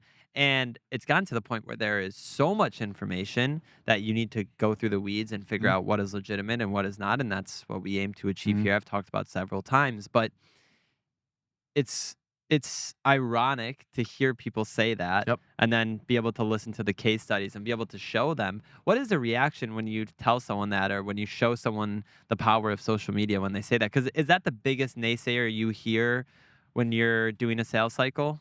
Yeah. So of course they had that thought process because they're probably failing at it right now. Right? They're probably failing at the true ability to grow a social media brand, right? Or again, I go back to working out. People think they can work out for the first month of January and they're set for the year, right? Or they have this, you got to maintain it. You got to be consistent with it, right? It's no different with social media. Some guys believe that, I'm going to post 5 times, I'm going to sell 5 boats. I'm like, that's not how marketing works, man. Like, at brokers all the time are like, again, because I'll tell the case studies, and they're like, oh, perfect, sell my boat, or list my boat for sale, or list it on Instagram, and you list it one time, they're like, how come it didn't sell?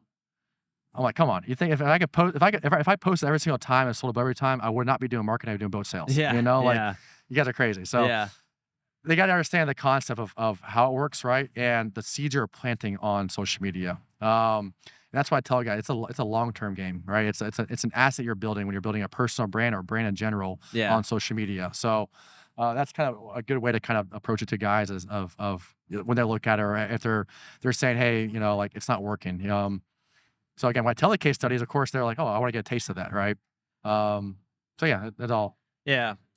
Making a pivot, what to you is the most important thing that fuels your success? Is it having a good team? Is it having a strong foundation at home? Is it staying healthy and exercising? What is the number one thing that motivates you?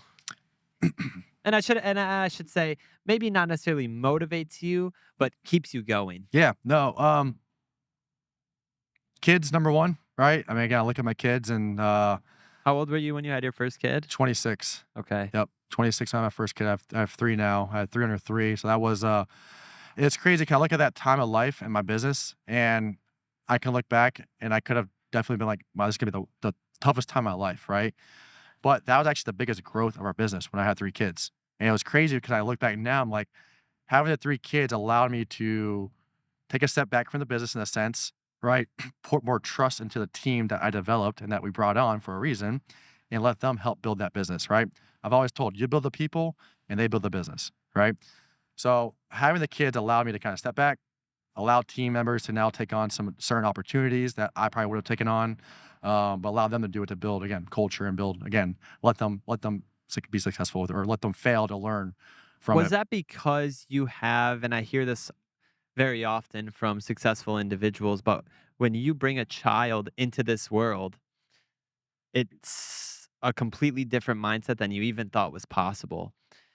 Do you believe, I guess before I ask that question, what was that shift in your mindset when your child was born? Was it instantaneous the second the child was born? No, it What was before happened? that. That's actually it's crazy. I look back. Again, that at that young age, I mean, I'll say that's 26, but I thought my life was fucked.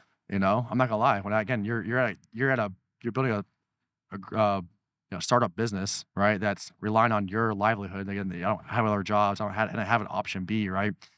Then you throw a kid in the mix, and you're like, Carl, am my life fucked? I don't. That's what you think right away, you know? Because again, it wasn't planned. It wasn't like we were ready for this. So that's Um, when you found out that Found she out, was yeah, she was pregnant. pregnant, right? Okay. And hey, let's. But again, after you sleep on it for one night, my mentality is like, okay, let's do this, right? Let's make this happen. Let's figure out how to do this, right? Yeah. Um, so And was that because you knew you're responsible for another human life? yeah, yeah. So what is it like when the child is born and now you're like, okay, the baby is here. Now it's real.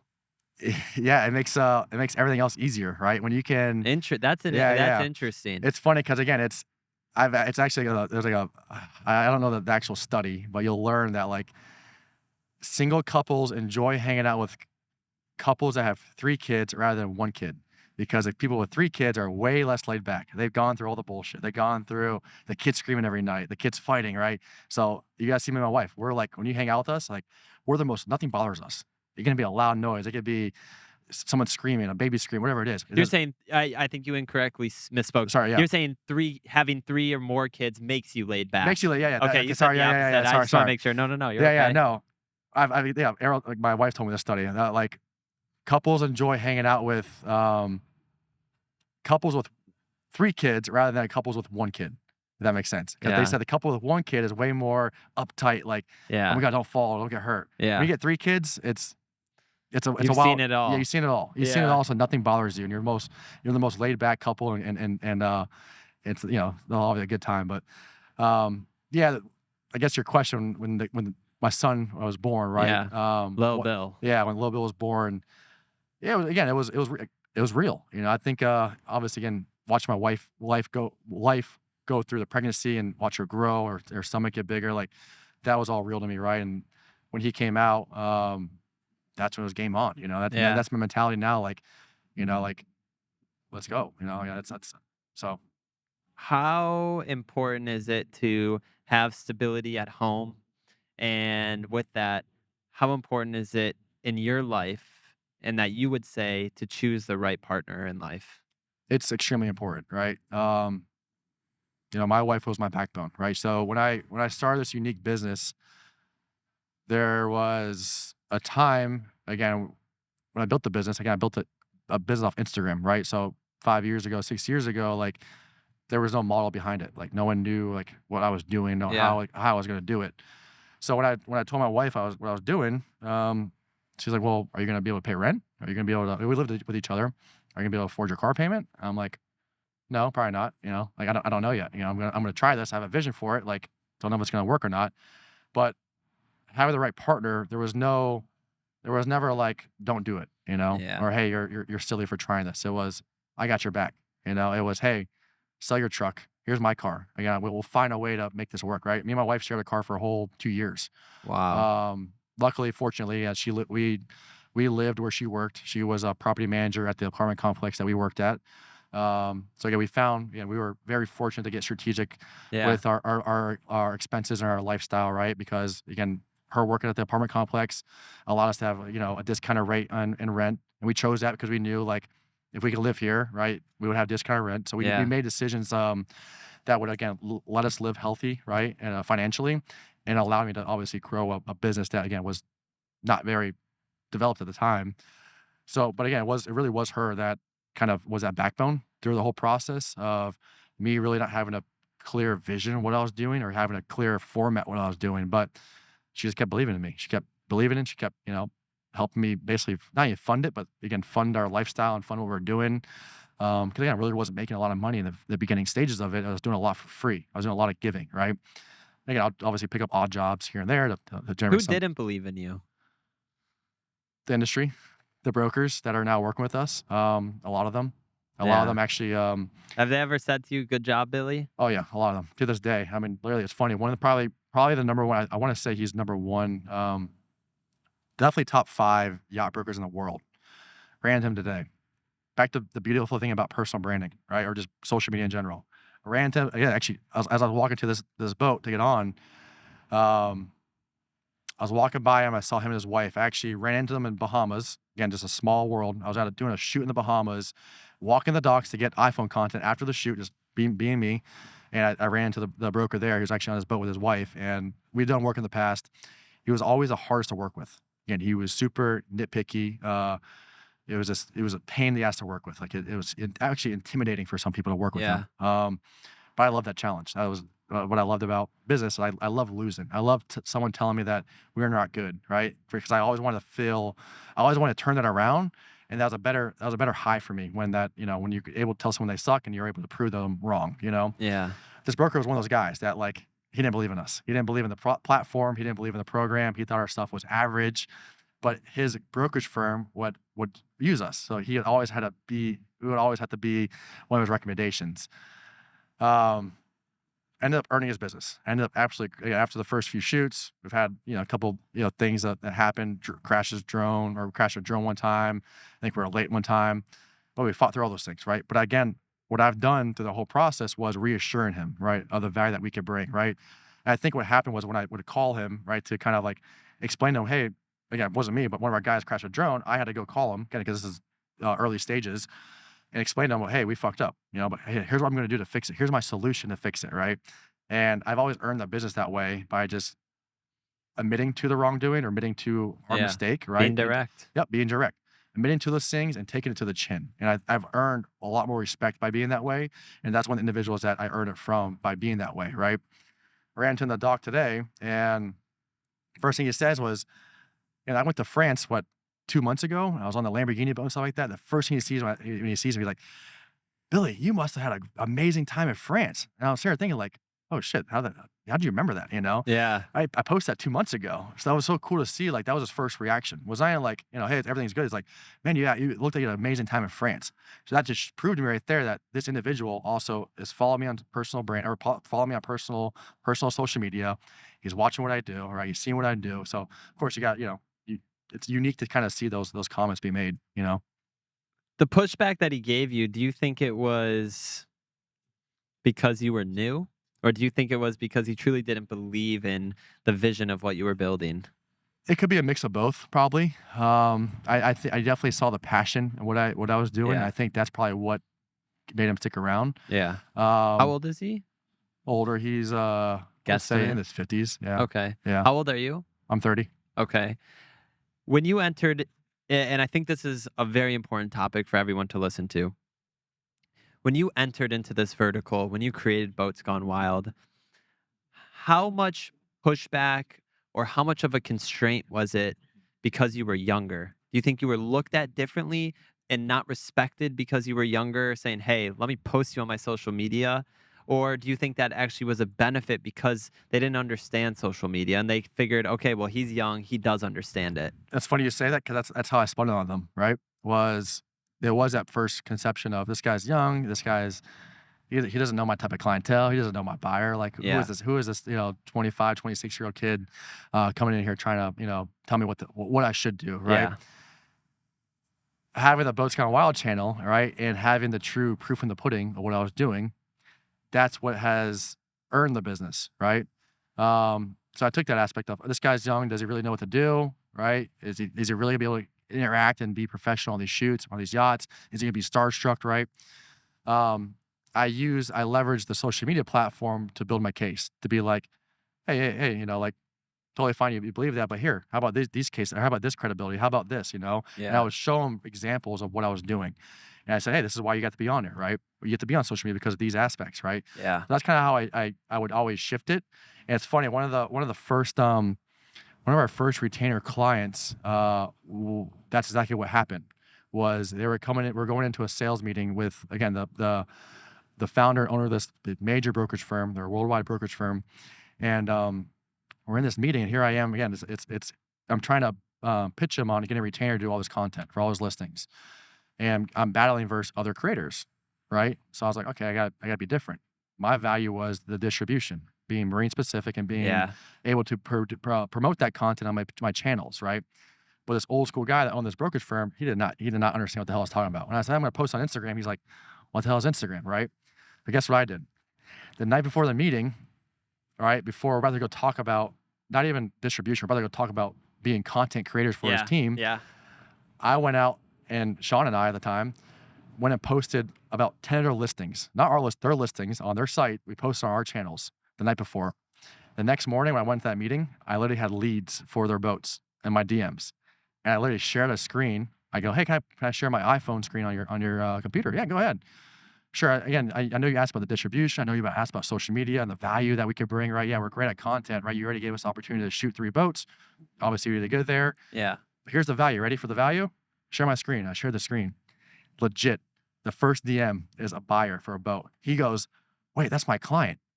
And I'm like, what do you mean that's your client? That guy's bought a boat from you before. I was like, well, he's not being loyal to you because he's literally DMing me for another boat right now on Instagram. So it was just so crazy to see because he was like, I was able to prove it to him, right? That how fast and how powerful this platform was, right? It was funny because he was like, I don't know how you do it. I don't know how it works, but that right there sold it. That's what was so crazy about that value was I had to physically show him. And that's happened a lot, especially educating a lot of these brokers in the beginning stages. I had to personally pull up my DMs. I had to personally pull up my comments. I had to prove to them, right, of what was working. Because I think one of the things that I have struggled with time and time again, and I still continue to struggle with it, is because I'm younger.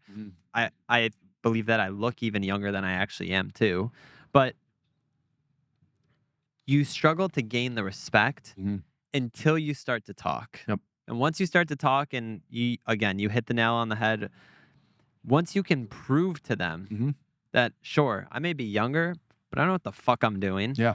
And I can run circles around you. Yep. I'm choosing to not to. I'm choosing to be respectful. But just because my age, you can't already assume. It goes back to the old fucking cliche saying, don't judge a book by its cover, right? What do people do? They see you're young and they judge. Because number one, part of it is factual, where what comes with age is maturity, understanding of life, understanding you don't know it all, right? So all of those cliche sayings, those are all factual.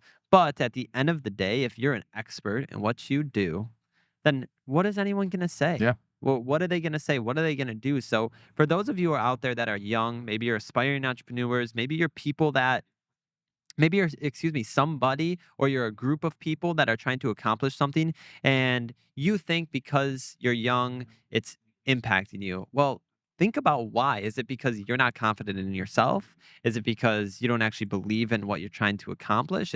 Or is it because you didn't take the time? And I think if there's an important thing that I'm saying on today's podcast, this is it. As a young individual, and I think you'll agree with this, Billy, as a young individual in any setting, when you are with people, and you should always be with people that are above you, whether it's mentally, physically, financially, you need to learn, A, when to speak up, and B, when to shut the fuck up. Yep. And C, most importantly, when to absorb, when to be a sponge, when to sit there and be like, holy shit, I'm in this situation right now.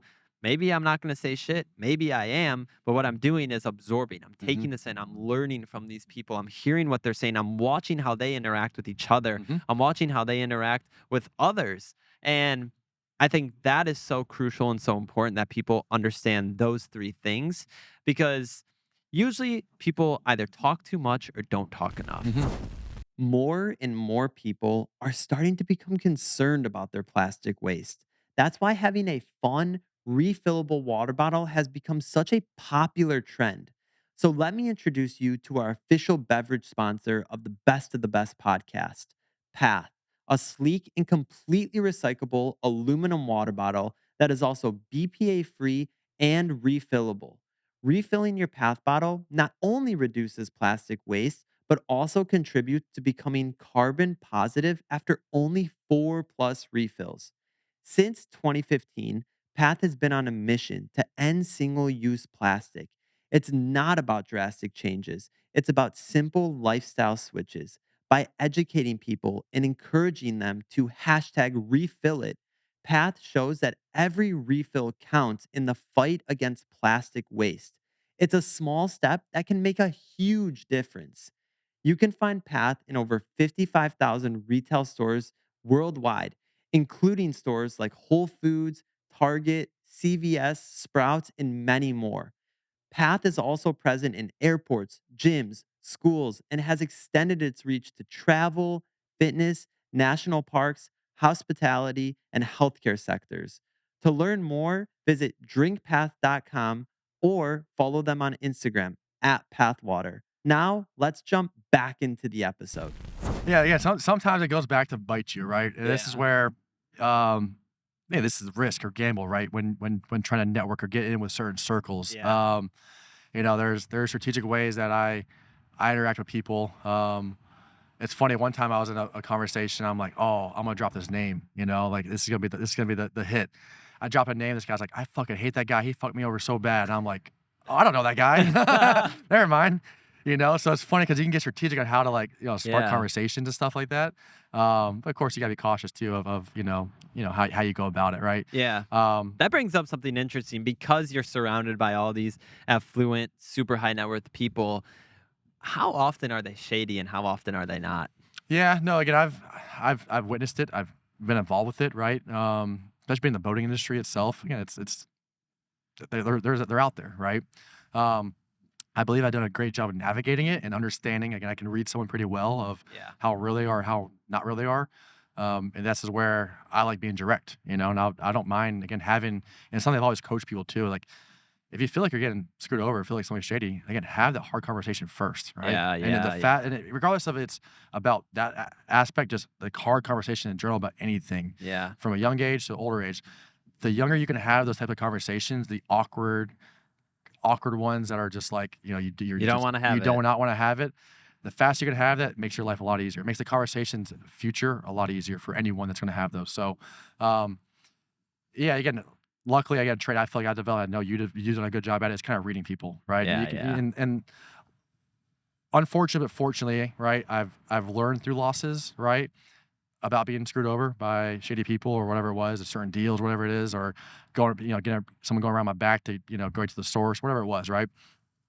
I've learned through those mistakes, and I've learned, luckily, again, going through those things, I see what type of person that was, and I see what type of, how they acted. I see the traits they have, and now I know how to navigate those aspects of those type of people. Yeah. Do you think that the shadiness of some individuals, especially when we get into this high net worth, stems from greed or stupidity?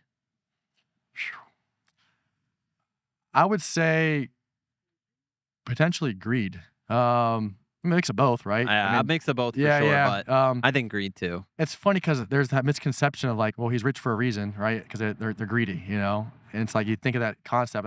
I know a lot of rich guys that love giving and that love spending money on Yeah. people. Like they're less greedy. Like In the Jewish religion, when things are not going well for you and you don't have a lot, They- it says to give. To give. Yep.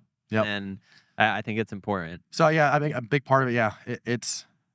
And again, also you gotta look at the type of business that some of these individuals have built, right? Have they built a people business, or they built just a technology company where there's not a lot of people involved? Like, there's some businesses out there where like the owner that just got really rich off that business, he built that business as a tech platform, and he had to talk to one person. So he can be a greedy person, he can be a dick, and like it's kind of far from the scene. I've learned that more of the people that have built like people-based businesses where they have thousands of employees, usually they're a little more easier to talk to, easier to work with, right? Because they've had experience with people, with humans.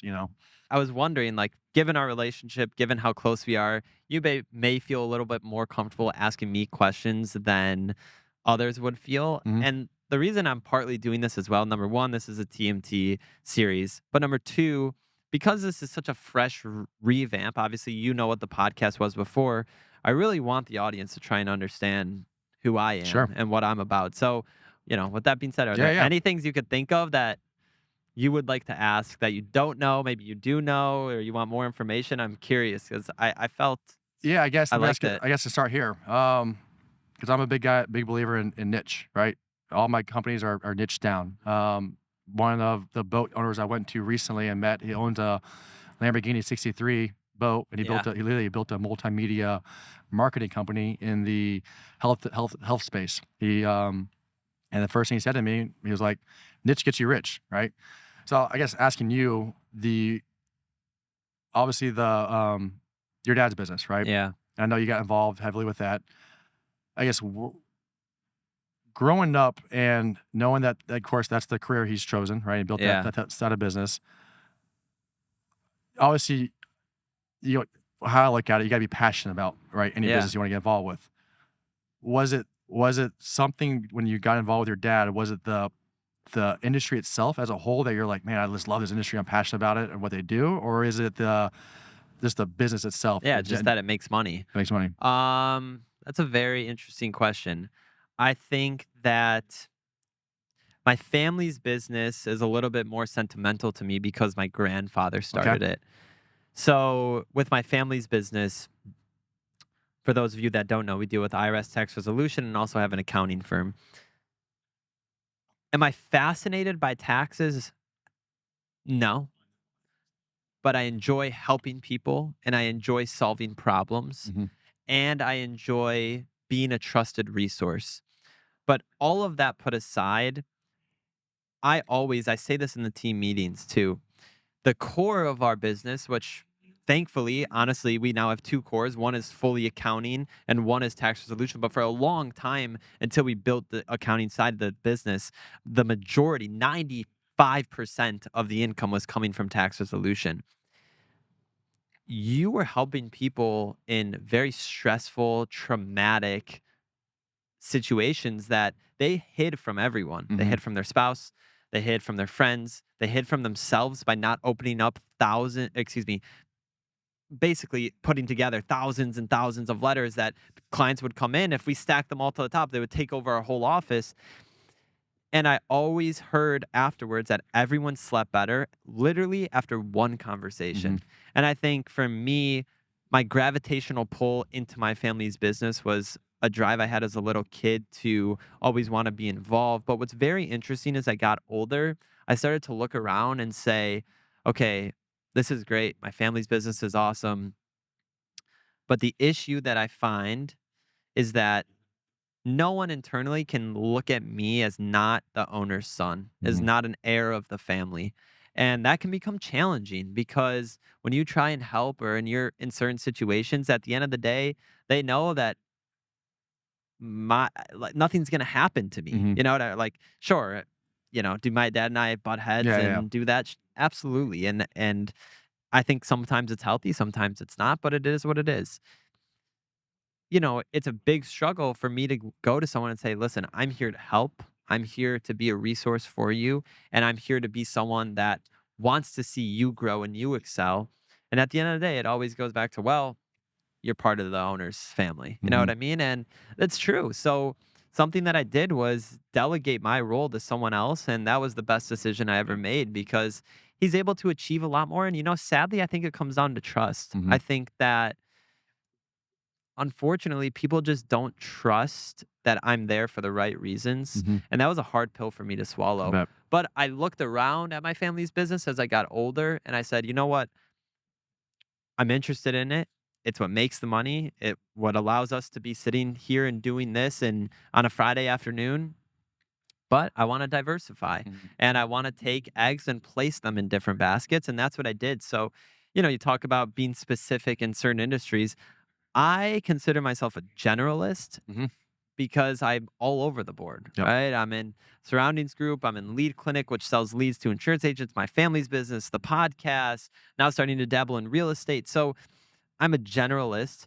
And with that being said, I know for a fact what I know, and I know for a fact what I don't know. Yep. And there used to be a point in time where I would act like I knew everything. I think we all go through that phase. And now I'm always the first to say I have no clue. Yeah. Like I really have no clue, and that is what it is. Yeah. But that's a great question. Yeah. I like that one. Now, again, being at the age you were at, right? And it's funny. I look back even when we met, right? And every single person I talked to about you specifically was, for Matt being as young as he is, just how mature and just how unique he is at that age, right? How? What is it that I don't know the right words to explain, right, what you are, but again, back to, you can walk in any room, you can talk to any human being, you can make them laugh, you can make jokes, like, you're very creative on the spot. Appreciate How? that. How did that happen? That 100% is my childhood.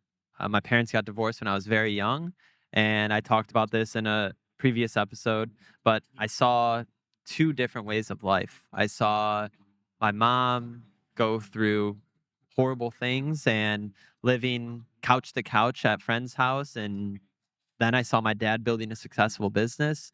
And then I also moved to an affluent area from, I always get pushback on this. So, oh, you lived in an affluent area. Okay, whatever you want to call it. I lived in an affluent area. It was a non-affluent area. I moved to a tremendously more affluent area. Like, you could tell if I put you in one location and you looked around, and then I put you in the next location There's a and you looked difference. around, you would say, okay, I get what you're saying. But with all of that being said, I was able to see so many different ways of life, whether it was one night I'm going to the country club with my dad, or the next night I'm going and getting pizza from a gas station with my mom because that's all she could afford at the time.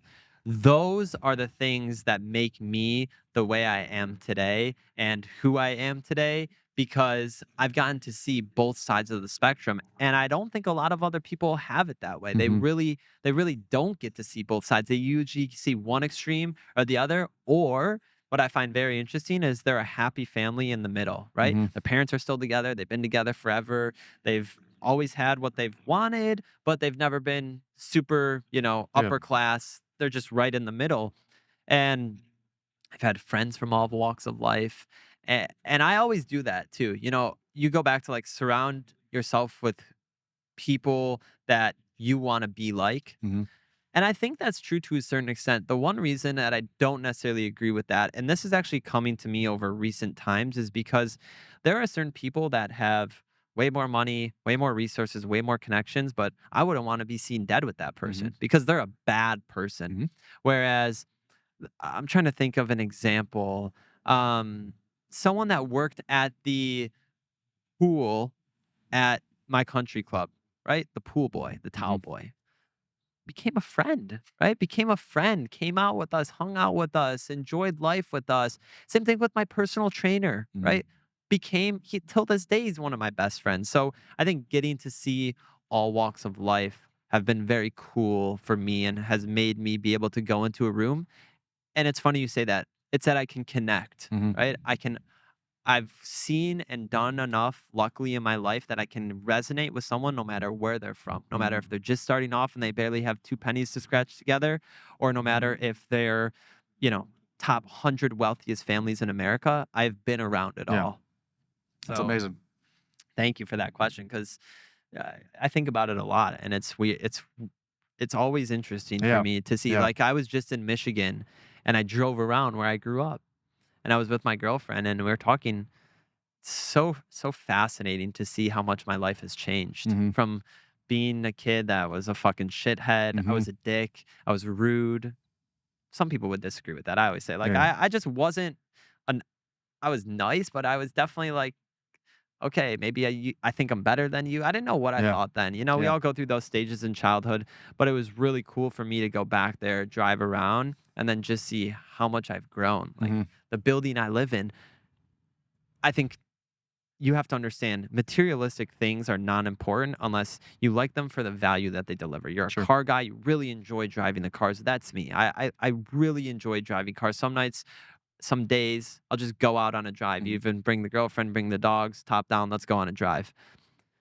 But you go in my building now where I live, and well, Ben, what it was something crazy. Like, what do we see? Like 12 Rolls Royces in my building, like 16 or something. Just going up. I park on the 11th floor, going up one floor, two floor, three floor, and now I see, holy shit. Money aside, I'm surrounded by successful Mhm. people, people that have that same vision and have that same motivation as I do. And I think what's very funny is even though they have that Billy, I may not like them, Mhm. right? Like going back Of to they're just course. a bad fucking Yeah, person, yeah. you know? They're just unfaithful to their family, unfaithful. Yeah, they're just bad overall. So, Mhm. you know, Yeah, that's why makes I sense. am the way I am. Yeah, yeah, I love it. Uh, Another question yeah. real fast. I don't know how fast it's gonna be, but, um, Okay, 10 we're good. minutes? Yeah, yeah, Cool. yeah. Probably last question. I think it's a trait you developed. Yeah, it's actually very impressive, especially at the age you're at. And as you should, again, a little bit less responsibilities, so you should have more time, but how you spend that time is very, very important. And what I'm more impressed by is how you spend your time. Yeah.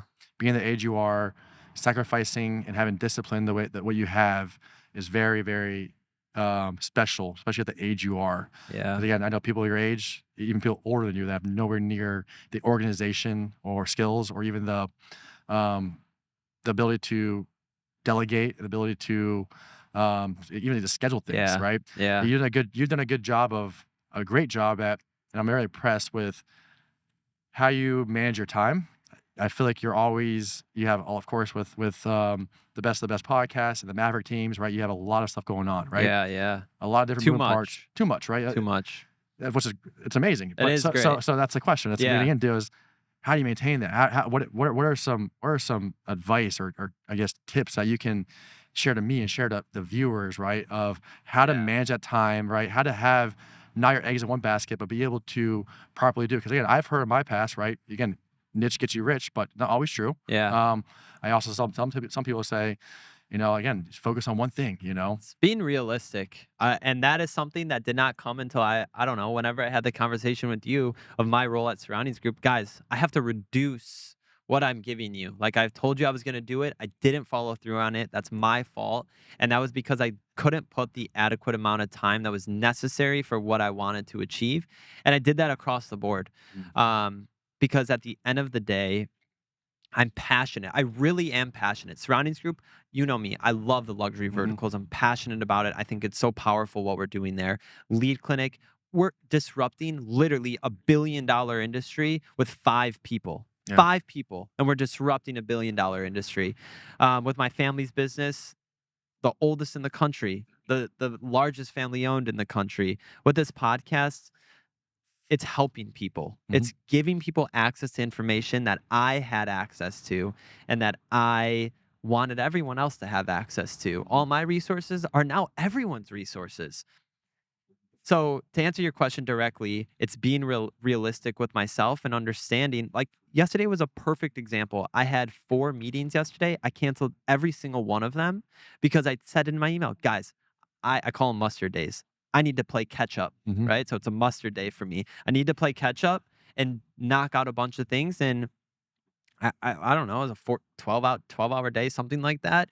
It's irrelevant how long it was, but it's the point of that I was realistic and knew if I took these meetings, I would be sitting here with you. The reason I did it is my mind wouldn't be focused on Mhm. this. My mind would be focused on my agenda of 50 to 100 things to do that I had to get done. Mhm. And so I think it's about being realistic. But Ben's telling me we're wrapping up because of Yeah, yeah. timing. So here's what I want to say, Billy.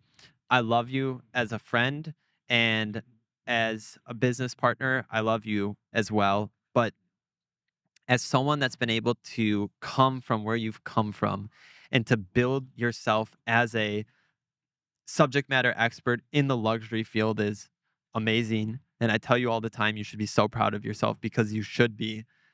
Look at the culture you've instilled into people around you. Look at the growth of the people that are around you. Look at the growth of yourself. Look at where you are now. Hmm. Look at what we're Yeah, doing. yeah, Look at what has been accomplished. And I think you should be very proud. And I think anyone that comes across you or anyone that's affiliated with any of the brand's nautical surroundings, they're impressed. hmm, They like it. And just like I told you on the phone the other day when we talked, it's you. yeah, As much as you want to say it's the team and you have built the team. So sure, it's the team, but there's no team without you. So I thank you more than anything for allowing me to come into a venture with you and partner on a venture with you because I enjoy it. I have fun. And I think it's one where we've gotten to get close just from, hmm, hey, sending a DM, going back to yeah, that, hey, yeah, come on the podcast. So yep, seriously, I really appreciate the opportunity that you've given me because I've grown, I've yeah, became better, and it's allowed me to incorporate myself in a world that I didn't really know before. Like I always knew that I liked the creative side of things sometimes, but I didn't know to what extent. I didn't know where it was. And so you've allowed me and given me that opportunity to do that. So I appreciate that. Before we end and before we say goodbye, what is one thing you wish you knew in your early 20s? One thing I wish I knew: how to manage money. I spent in my 20s, back to financial literacy, right? I was never educated on it. Again, I went to school, never taught it.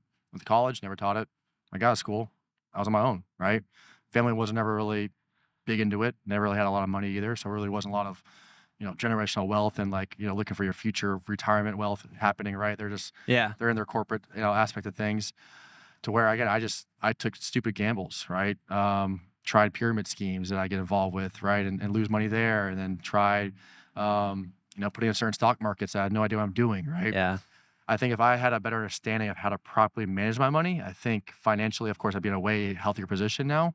Because I never had anyone, and nor did I ever do the research. And it's my own fault, but I never had Yeah. anyone truly teach me, right? Yeah. Those aspects. And again, there's, It's let me say this. It's not your own fault. yeah, It's not because for some reason the system is set up that way. And that's the exact problem we look to solve with this podcast and on our educational series is giving people the ability to do this. And you know what I think is more important, Billy? I think if it was forced upon you, you wouldn't be as interested sure, as if, hey, here's an opportunity to learn. sure. If you want to learn, go and learn. Yep. So And the reason I say that, because again, yeah, I've looked at my 20s, right? If yeah, you look at even younger, probably I wouldn't say that, but in the 20s, I look back and I'm like, you look at all the dumb shit you spend on, right? All the tables you buy, all the balls yeah, you buy, the watch because you're like, oh, I gotta look cool, yeah, right?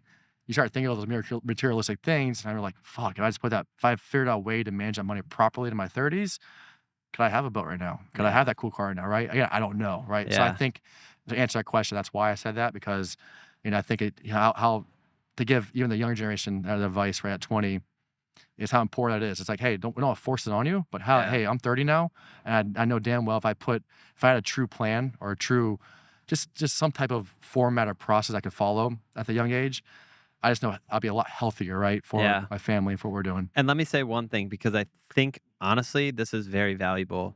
You come from a middle class family, working class family. My family's business has grown as I've gotten older. I spent